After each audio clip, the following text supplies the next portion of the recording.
Қайырлы күн, менің каналдарымның көрермендері және тіркелушілерім. Менің үйімде жыртыстан келген мынадай түрлі мақпалдар, үлкен түйіншек орамал болып жиналып қалыпты. Енді осыларды іске асыру үшін мен мынадай оюлы құрақ көрпеше құрайын деп отырмын. Осы оюлы құрақ көрпешенің іс барысындағы процесін көрсетейін деп отырмын. Ол үшін біз мынадай полиэтилен деген материалды пайдаланамыз. Оның бетіне суретін салып аламыз. Мынадай қылып сызып, клей жағын төмен қаратып, клей емес жағына сызып алдық. Сосын осы сызып алғанымызды мынадай қылып матаға, мынау басқа түрлі ою дегенмен көрсетіп жатқаным, мысалы үшін мынау мақпалды өтектеп аламыз. Содан кейін жаңа полиэтиленге сызылған суреттің клей емес жағын үстіне қаратып, клей жағын астына қаратып, мына матаның үстіне қойып, ортасына паутинка деген клей материалды саламыз. Соның үстіне мына полиэтилен оюды қоямыз. Оның үстіне тағы да паутинка қойып, бұны ысып тұрған өтікпенен мынадай самоклеющий обойлар болады. Соның астындағы қағазын сыпырып алып, соны пайдаланамыз. Бұның мына сурет жақ бар жақ бетін жоғары қаратып, мынандай жылтырақ бетін төмен қаратып бастырамыз өтікпенен. Сонда ана паутинкедегі клей мына неге жабыспайды, өтікке жабыспайды.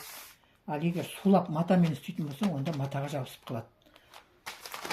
Енді біз осы оюды қиып аламыз. Мына жүзіліп өзінің айналасын бәрін бүйтіп, ортасы бөлек шығады, шеті бөлек шығады. Мынадай болып, мынау ортасы болса, бұны мен мына жасылды қызылға жапсырайын деп отырмын. Ал мына фиолетовыйды мен мына сарыға жапсырдым, себебі басқа түске ашпады.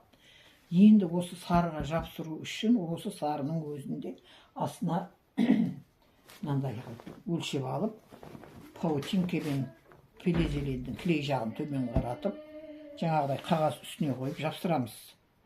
Сонда бұл мынадай қатыреңкі болып шығады. Бұны бүйтіп жапсырып барып, сосын мына оюды үстіне қойып, сосын бұны тағы да жаңағыдай қылып ыстық үтікпен жапсырамыз осы мына сары матаның бетіне. Себебі мына матасы қатыреңкі болмаса, мына зигзаг деп тіккен уақытта бәрі тырысып қалады, жиырылып қалады. Осындай жұмыстар бар. Міне енді мен әлі мына осы фиолетовыйден де үшеуін сызуым керек, үш ою сызуым керек. Міне оны мынандай фломастерменен бүйтіп отырып сызып отырамыз. Көрініп отырмын. Міне мынадай сызамыз.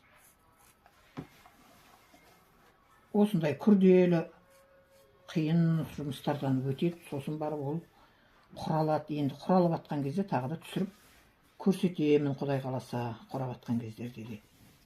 Қазір осының қандай еңбекпен жасалатынын өзімше түсіндіргім келген. Білмейтін адамдарға ғой, енді білетіндер сірә өздері білет. Білмейтін, әлі бұндай құрақ көрмеген, құрағысы келетін кісіге жай кеңесімді көрсетейін деп жатырмын. Көріп тамашалағандарыңызға көп рахмет. Аман болыңыздар.